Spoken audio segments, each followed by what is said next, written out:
Find my cell phone mobile app 3 हिस्सों पर मुश्तमिल है। एक एक्सेस हमने दी है पुलिस स्टेशन को।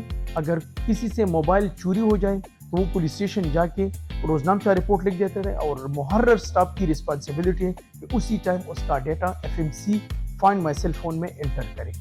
दूसरा एक्सेस हमने शॉपकीपर्स को दिए कि शॉपकीपर्स जितनी भी स्टोलन, स्नैच्ड या यूज्ड मोबाइल फ़ोन होते हैं उसका बिजनेस करने से पहले उसकी डिटेल, उसका डेटा उस FMC में एंटर करेगा। और तीसरा एक्सेस हमने जो हमारी CPs है, नाकाबंदी है, उस पर जो पुलिस ऑफिशियल होते हैं उनको एक्सेस दिए है। मोबाइल चोरी हो जाए वो डेटाबेस में हमारे पास आ जाता है।